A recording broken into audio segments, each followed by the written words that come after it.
Toya Hill was born on August 24, 1973. She resided in Baltimore, Maryland with her mother Annette and 3 siblings. They lived at the Lafayette Homes, which was a public housing project in the 200 block of South Spring Street in Baltimore, Maryland. On the day that Toya went missing, her mother was scheduled to marry a man named John Poindexter in 3 days. Toya was a shy girl who avoided getting into much trouble. She had a perfect attendance record at City Springs Elementary School. She received decent grades, and she was well behaved and respectful to her teachers. She had never been involved in any wrongdoing and always obeyed her mother.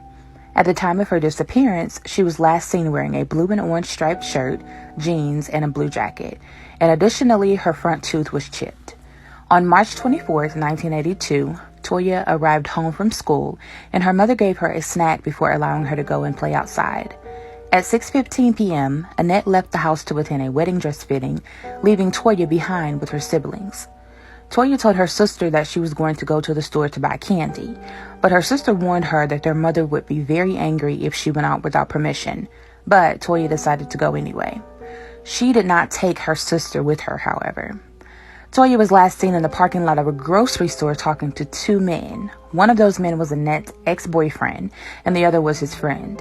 Now, it appeared that Toya entered the store with the ex-boyfriend's friend and later left on her own. When Annette returned home at 7:30 p.m., she discovered that Toya was missing, and she immediately reported her daughter as missing to the police and allowed the neighbors to join her in the search for Toya. Now, Annette did end up getting married 3 days later, but she believed that that was a way to help Toya's kidnapper eventually give in and bring back Toya before the wedding. Annette strongly suspected her ex-boyfriend, who was the man seen talking to Toya, of kidnapping her daughter.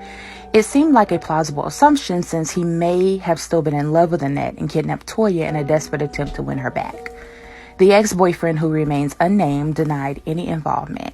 He claimed that he didn't know where Toya went after she briefly spoke to him and his friend. Both he and his friend were released as suspects. Now, the police did end up questioning over 150 people, but failed to uncover any significant leads. Years later, Annette devised a plan to get closer to her ex-boyfriend, hoping that by marrying him, she could learn the truth about what happened to Toya. She divorced John and married the man who she believed had kidnapped her daughter. However, after realizing that he wouldn't disclose Toya's whereabouts, she divorced him a few months later, and he is now deceased. In the late 2000s, the police discovered human remains that were initially believed to be Toya's. However, after conducting DNA tests on the family, it was determined that the remains did not match Toya's. Toya was also tested as the St. Louis Jane Doe, but the results showed that she was not a match. Now, Annette is now in her 60s and she runs a daycare, and she has a total of 15 grandchildren. This is an age progression photo of how Toya Hill may look today. If you have any information regarding the disappearance of Toya Hill, please contact the Baltimore Police Department at 410-396-2284.